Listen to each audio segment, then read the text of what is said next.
welcome to the International Desk. I'm Lynda Kinkade. Our top story, the final US Republican presidential debate of the year. The candidates focused on terrorism and national security. Not surprising after the deadly attacks in Paris and California. Frontrunner Donald Trump was unusually agreeable, except when it came to rival Jeb Bush, while Ted Cruz and Marco Rubio took aim at each other. CNN's John Berman has the highlights.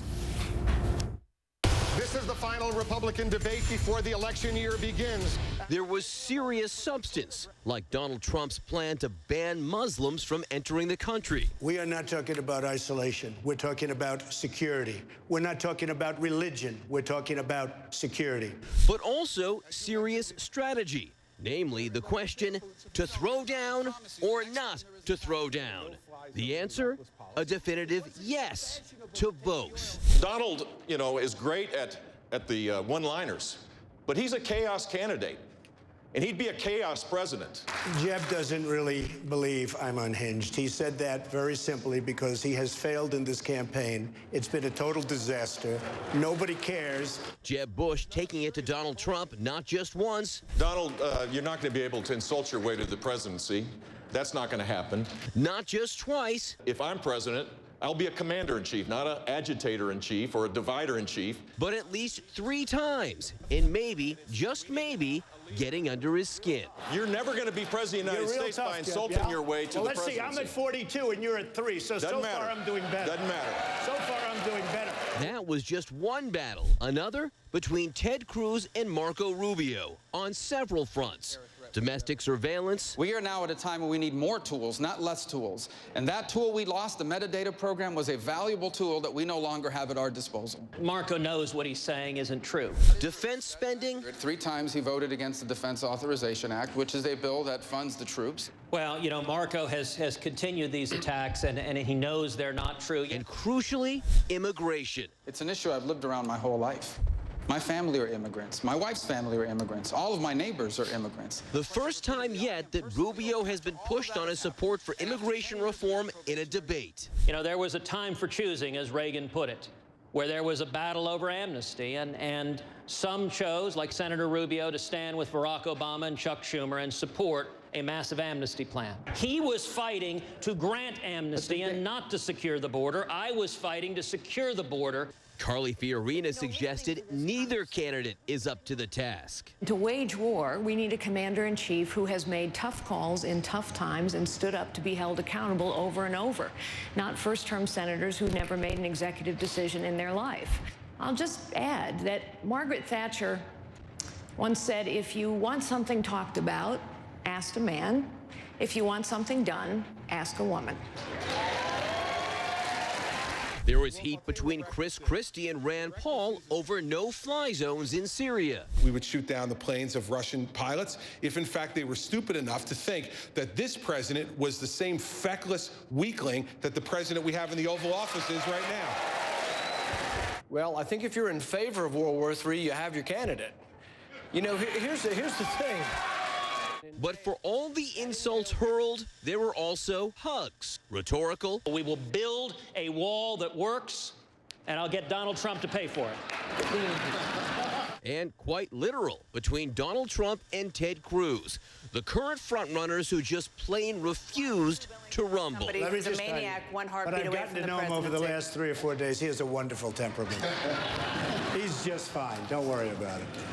And finally, a revealing truce, perhaps, between Donald Trump and the party.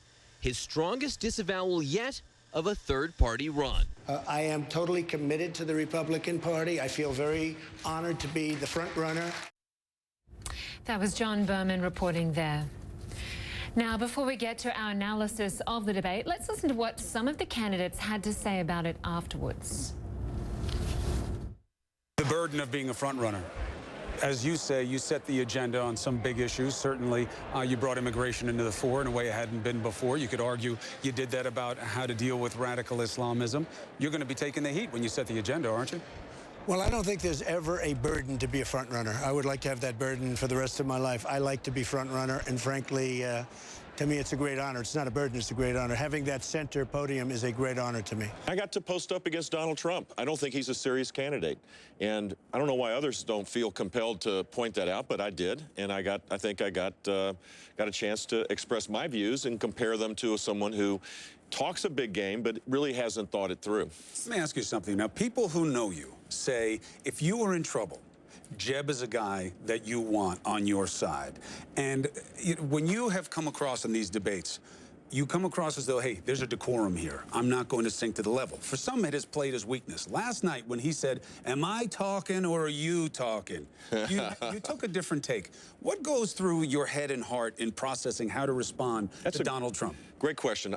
First of all, it's not really a debate. It's a performance. You have to take the moment to be able to say what you want to say rather than answer the question. I was brought up in a family where someone asks you a question, you answer it. You got to avoid all. I mean, you really have to be respectful of the question, but get to the point you want to make. And in the case of Donald Trump, he's a bully.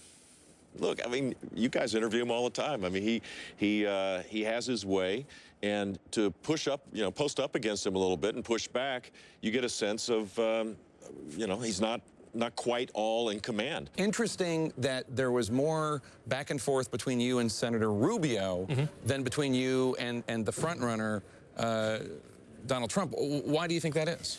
Well, look, I don't think that's terribly surprising because Senator Rubio's campaign has been running attack ads against me, and I think they're concerned. I think they're concerned about the momentum our campaign is getting, that we're really seeing conservatives uniting. And just a couple of weeks ago, there was a big New York Times article where their campaign was talking about how very worried they were that if they didn't slow down this momentum, that they were going to be in real trouble. And so I think that prompted some of the sparks. But what I think was most valuable about this debate is it gave people a real opportunity to see who has the judgment and experience and understanding to be commander-in-chief. And I think that's the most important question in this election. Well, let's find out if there were any clear winners or losers last night and how things look going into the new year. Remember, the critical Iowa caucuses are less than 7 weeks away now. CNN's Athena Jones is covering all of this for us and is in Las Vegas. Athena, there were some real firework moments last night. Jeb Bush, for the first time in a debate, really seemed to stand his ground and fire up against Donald Trump. Absolutely. This is something that Jeb Bush's supporters have been wanting to see all along. We've seen the former governor try to land punches in past debates, for instance, against Senator Marco Rubio about his Senate attendance, and then back off and really failed to connect that punch. Well, that was different last night. We saw Jeb Bush go after Donald Trump repeatedly, over and over again, try to show that he has the fire in the belly to fight for this nomination, to show that he's not low energy, which is, of course, how Donald Trump has labeled him pretty effectively earlier in this campaign. The question, of course, is whether it's too little, too late. He stood his ground against Trump. He made the argument that that Trump is not a serious contender, does not have serious policy positions, and he did a good job of making that argument, a much better job than in the past. But Lynda, we know Bush is at around the single digits, 3%, 4%, 5%, and Trump is far in the lead. So it's hard to say at this point whether it's going to work for Jeb. Yeah, that is a good point. Trump aside, Marco Rubio and Ted Cruz have emerged as the leading candidates, but they did show some glaring differences last night, particularly on intelligence gathering and immigration. That is true. Absolutely. This is a fight that has been brewing for some time. It was really telegraphed by the Rubio campaign. I've gotten emails for weeks that have focused on Senator Cruz, not so much on Trump or Bush or the others. It's clear that these two campaigns see one another as the chief competition for the alternative to Trump mantle. Senator Cruz has made clear, has said that he believes that Donald Trump, despite his extreme frontrunner status, that his campaign is going to fade, and Cruz believes he's going to be the beneficiary of those Trump supporters. Rubio wants to challenge Cruz for those supporters and for second place or potentially first place. And so we saw them go after each other. Cruz hitting Rubio on his past support for a path to legalization for illegal immigrants, for undocumented immigrants, I should tell you, and Rubio trying to hit Cruz as being soft on national security. So they really got into it. it, allowing voters to see some of their big differences. Lynda? Yeah, there really were some punches thrown back and forth. It did make for a good debate. Athena Jones, thanks so much for joining us.